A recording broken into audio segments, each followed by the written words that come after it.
Assalamualaikum warahmatullahi wabarakatuh. Saya Melona Putri Azalea akan memaparkan tentang mengapa dan bagaimana pendidikan agama Islam diajarkan di perguruan tinggi.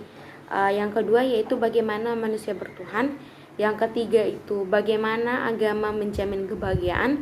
Yang keempat yaitu mengintegrasikan iman, Islam, dan ihsan dalam membentuk ihsan kamil.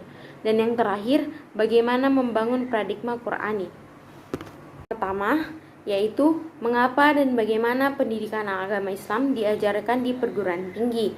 Definisi pendidikan agama Islam terbagi menjadi dua, yaitu secara etimologi dan terminologi. Secara etimologi, pendidikan adalah proses mengembangkan kemampuan diri sendiri dan kekuatan individu.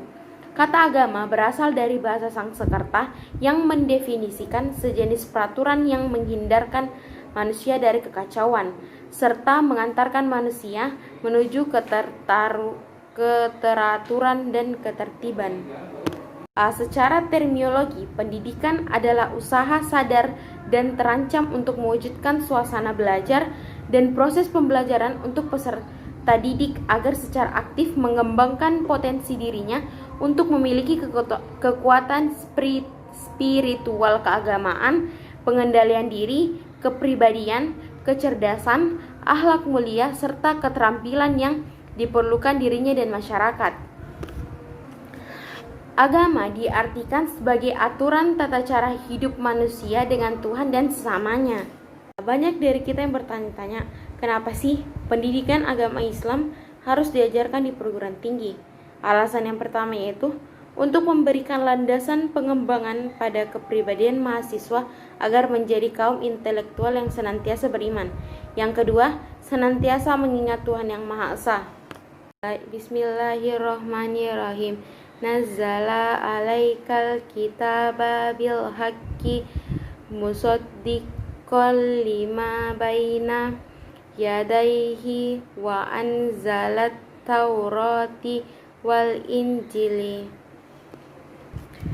Artinya, dia menurunkan kitab Al-Quran kepada Muhammad yang mengandung kebenaran, membenarkan kitab-kitab sebelumnya, dan menurunkan Taurat dan Injil. Yang ketiga, untuk menanamkan budi pekerti yang baik. Yang keempat, untuk menanamkan sikap berpikir kritis dan rasional. Dalam penjelasan tadi dapat disimpulkan bahwa mahasiswa harus dibekali dengan sebanyak-banyaknya materi pendidikan agama Islam. Dosen pendidikan agama Islam harus menyuguhkan materi pembelajaran agama secara luas dan mendalam. Substansi materi yang disampaikan adalah yang paling dasar dan inti saja. Kemudian, mahasiswa harus secara aktif menggali dan mengembangkan kemungkinan metodologis yang dapat mereka gunakan agar pemahaman dan pengalaman keislaman mereka semakin baik. Materi selanjutnya yaitu bagaimana manusia bertuhan. Pada hakikatnya, spiritualitas adalah fitrah yang diberikan Tuhan kepada setiap manusia. Namun, tidak semua manusia memiliki kesadaran dan kecerdasan spiritual. Dalam Quran surah Ar-Rum ayat 30 yang berbunyi Bismillahirrahmanirrahim, Fakim wajhaka lid-dini hanifa fitratallahi lati fataran nasa alaiha la tabdilla likhalqillah zalikat dinul qayyimu wa walakinna aksaran nasi la ya'lamun. Yang artinya, maka hadapkanlah wajahmu dengan lurus kepada agama Allah, tetaplah atas fitrah Allah yang telah menciptakan manusia menurut fitrah itu. Tidak ada perubahan pada fitrah Allah, itulah agama yang lurus, tetapi kebanyakan manusia tidak mengetahui. Pemikiran manusia tentang Tuhan terbagi menjadi tiga, yaitu pemikiran Barat, pemikiran umat Islam, dan konsep pemikiran dalam Islam. Dalam pemikiran Barat, dinamisme, manusia sejak zaman primitif telah mengakui adanya kekuatan yang berpengaruh dalam kehidupan. Mula-mula, suatu yang berpengaruh tersebut ditunjukkan kepada benda. Di samping kepercayaan dinamisme, masyarakat primitif juga mempercayai adanya peran roh dalam hidupnya. Setiap benda yang dianggap baik itu mempunyai roh. politeisme, kepercayaan dinamisme dan animisme, lama-lama tidak memberikan kepuasan karena terlalu banyak yang menjadi sanjungan dan pujaan. Roh yang lebih dari itu kemudian disebut dengan dewa. Henoteisme, politeisme tidak memberikan kepuasan, terutama kepada kaum cendekiawan. Oleh karena itu, dari dewa-dewa yang diakui diadakan seleksi, karena tidak mungkin mempunyai kekuatan yang sama. Kepercayaan dalam bentuk henoteisme melangkah menjadi monoteisme. Dalam monoteisme hanya mengakui satu Tuhan untuk seluruh bangsa dan bersifat internasional. Dalam pemikiran umat Islam, menurut pemikiran di kalangan ini terdapat polemik dalam masalah ketuhanan. Satu kelompok berpegang teguh dengan Jabariyah, yaitu faham yang mengatakan bahwa Tuhan mempunyai kekuatan mutlak yang menjadi penentu segalanya. Di lain pihak, ada yang berpegangan pada doktrin Qadariyah, yaitu faham yang mengatakan bahwa manusialah yang menentukan nasibnya. Konsep ketuhanan dalam Islam. Dalam konsep ini, istilah Tuhan dalam Al-Quran digunakan kata Ilahun, yaitu setiap orang yang menjadi penggerak atau motivator, sehingga dikagumi dan dipatuhi oleh manusia. Orang yang mematuhinya disebut abdun atau hamba. Kata ialah atau Tuhan di dalam Al-Quran konotasinya ada dua kemungkinan, yaitu Allah dan selain Allah. Subjektif atau hewan nafsu dapat menjadi ialah atau Tuhan. Benda-benda seperti patung, pohon, binatang, dan lain-lain dapat pula berperan sebagai ialah. Demikianlah seperti dikemukakan pada surah Al-Baqarah ayat 165. Berikutnya yaitu cara manusia meyakini dan mengimani Tuhan.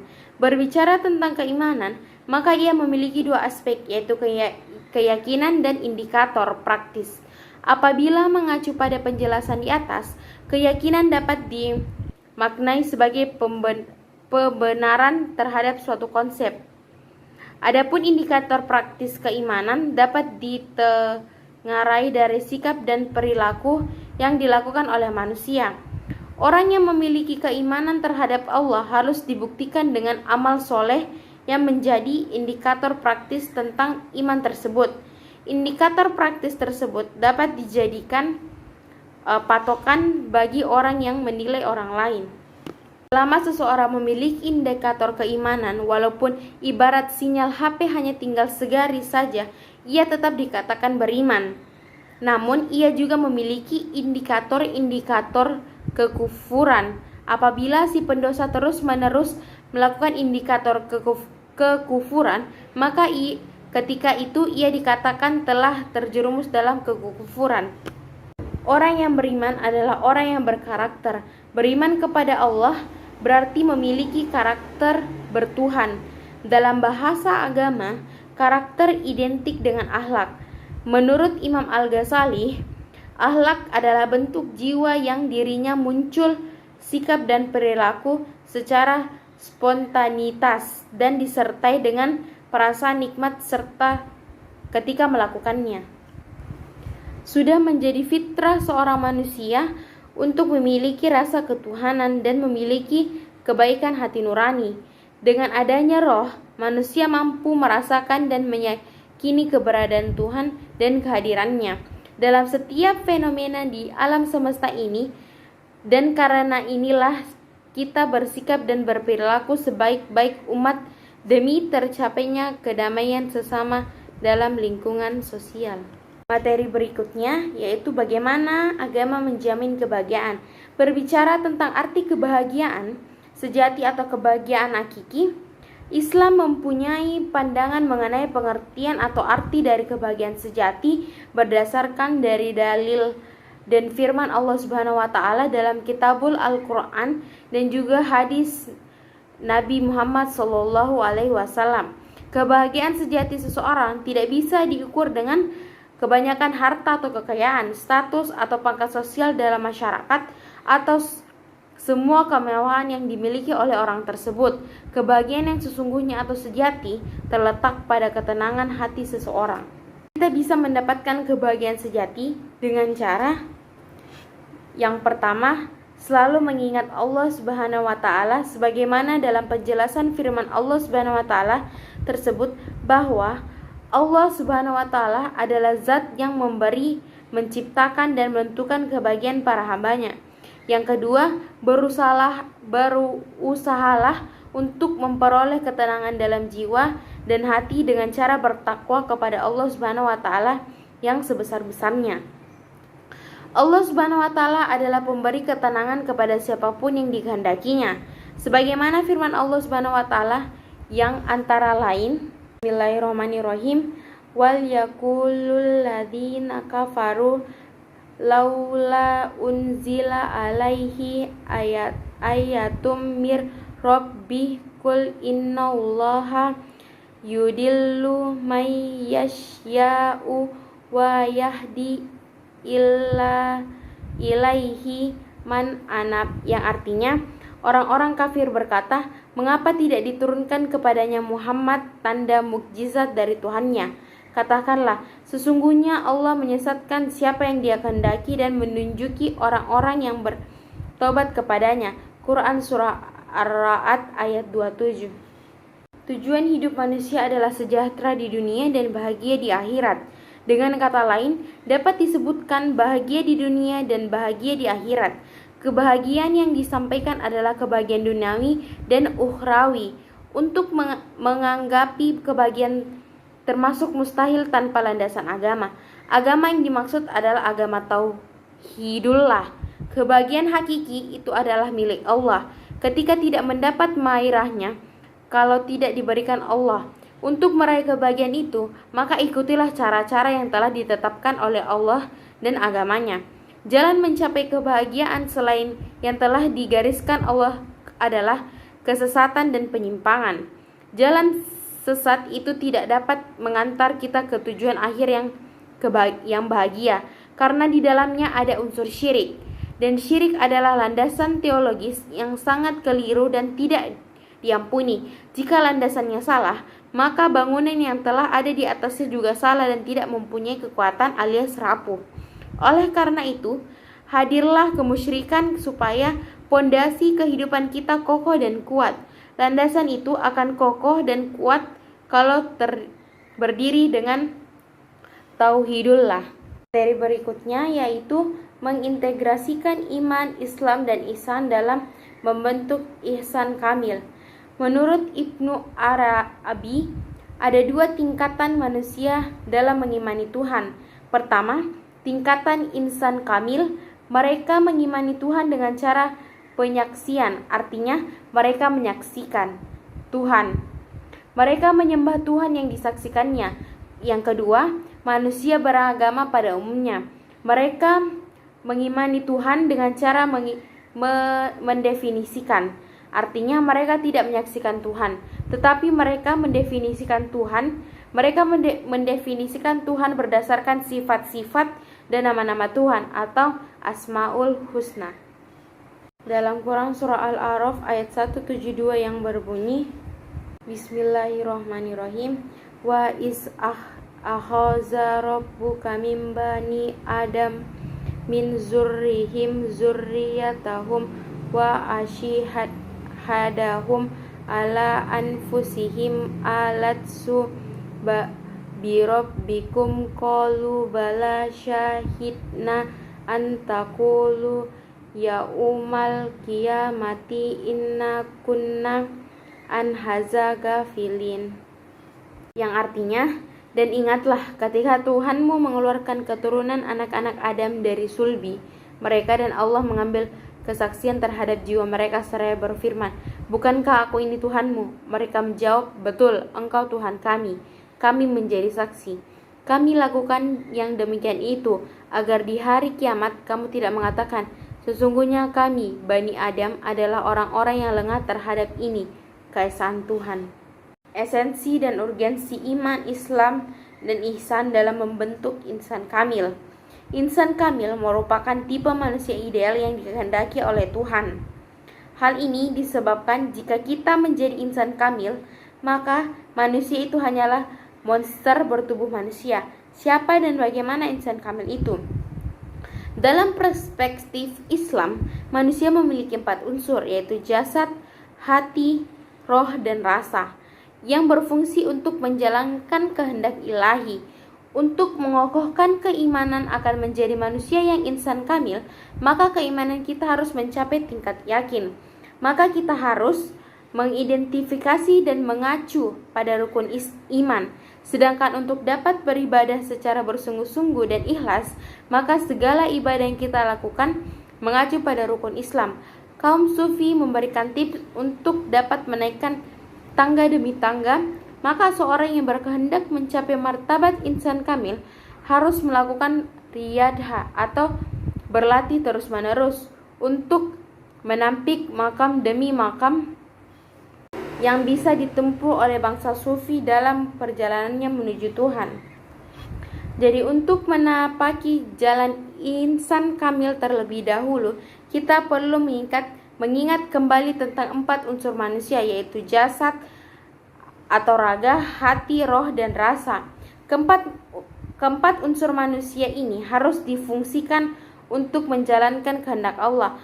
Hati nurani harus dijadikan rajanya dan dengan cara selalu mengingat Tuhan.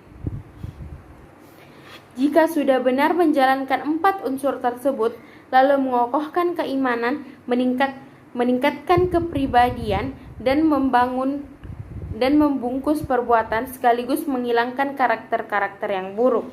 Materi terakhir yaitu bagaimana membangun paradigma Qur'ani. Mengapa Al-Quran dijadikan paradigma? Semua orang menyatakan bahwa ada satu keyakinan dalam hati orang-orang beriman. Al-Quran mengandung gagasan yang sempurna mengenai kehidupan. Al-Quran mengandung suatu gagasan murni yang bersifat metahistoris. Menurut Kunto Wijoyo 2008, Al-Quran sesungguhnya menyediakan kemungkinan yang sangat besar untuk dijadikan cara berpikir. Pengembangan eksperimen ilmu pengetahuan berdasarkan paradigma Al-Quran jelas akan memperkaya khazanah ilmu pengetahuan umat manusia. Kegiatan itu mungkin bahkan tentu saja akan menjadi rembahan baru bagi munculnya ilmu-ilmu pengetahuan alternatif. Premis-premis normatif Al-Quran dapat dirumuskan menjadi teori-teori yang empiris dan rasional. Struktur transendental Al-Quran adalah sebuah ide normatif filosofis yang dapat dirumuskan menjadi paradigma teoritis. Paradigma Qur'ani akan memberikan kerangka bagi pertumbuhan ilmu pengetahuan empiris dan ilmu pengetahuan rasional yang orisinil, dalam arti sesuai dengan kebutuhan pragmatis masyarakat Islam, yaitu mengaktualisasikannya, misalnya sebagai khalifah di muka bumi. Alasan paradigma Qur'ani sangat penting bagi kehidupan modern. Menurut Al-Qadrawi menjelaskan bahwa tujuan diturunkannya Al-Quran paling tidak yaitu 7 macam, yaitu meluruskan kaidah manusia, meneguhkan kemuliaan manusia dan hak asasi manusia, mengarahkan manusia untuk beribadah secara baik dan benar kepada Allah, mengajak manusia untuk mensucikan rohani, membangun rumah tangga yang sakinah dan menempatkan posisi terhormat bagi perempuan, membangun umat menjadi saksi atas kemanusiaan, dan terakhir mengajak manusia agar saling menolong. Islam adalah agama samawi yang terakhir diturunkan oleh Allah Subhanahu wa taala ke muka bumi. Sumber ajaran Islam adalah Al-Qur'an dan Al-Hadis. Meskipun Al-Quran diturunkan yang terakhir, namun demikian kekuatan Al-Quran adalah sumber dari segala sumber ilmu pengetahuan, sosiologi dan psikologi, ekonomi, filsafat, dan lainnya. Dengan demikian, menjadikan Al-Quran sebagai paradigma untuk semua masalah adalah solusi yang terbaik dan yang paling tepat. Bagi umat Islam, untuk maju tidak perlu mengambil sekularisasi. Justru, umat Islam harus berkomitmen terhadap ajarannya. Ada beberapa alasan mengapa umat Islam tidak perlu mengambil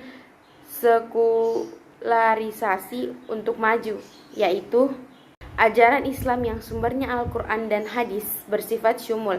Artinya ialah mencakup segala aspek kehidupan. Ajaran Islam bersifat rasional, artinya sejalan dengan nalar manusia sehingga tidak bertentangan dengan iptek. Ajaran Islam berkarakter tadarui, artinya bertahap dalam urut dan implementasinya. Ajaran Islam bersifat taklilat takalif, artinya tidak banyak beban karena beragama itu memang mudah, dalam arti melaksanakannya berada dalam batas-batas kemanusiaan, bukan malah sebaliknya, tidak ada yang di luar kemampuan manusia melaksanakannya. Ajaran yang diangkat Al-Quran berkarakter ijaz, artinya bahwa redaksi Al-Quran dalam mengungkap berbagai persoalan, informasi, kisah dan pelajaran selalu dengan gaya bahasa yang singkat, padat, indah tetapi kaya makna, jelas dan menarik. Umat Islam akan maju jika Al-Quran menjadi tuntutan dan Rasulullah sebagai panutan. Tetapi jika Al-Quran dijauhkan dari kehidupan dirinya, maka umat Islam akan tertinggal. Bagaimana dijelaskan dalam Quran surah Ar-Ra'd ayat 37 yang berbunyi, Bismillahirrahmanirrahim, wa kadzalikal anzalnahu hukman arabiyya wala innittabata ahwa'ahum ba'da ma ja'aka minal ilmi malaka minallahi min waliyyi wala wak, yang artinya, dan demikianlah kami telah menurunkan Al-Quran itu sebagai peraturan yang benar dalam bahasa Arab, dan seandainya kamu mengikuti hawa nafsu mereka setelah datang pengetahuan kepadamu, maka sekali-sekali tidak ada pelindung dan pemelihara bagimu terhadap siksa Allah. Quran surah Ar-Ra'd ayat 37. Itulah tadi pemaparan dari saya. Mohon maaf banyak kesalahan dalam videonya, kurang dan lebihnya mohon dimaafkan. Assalamualaikum warahmatullahi wabarakatuh.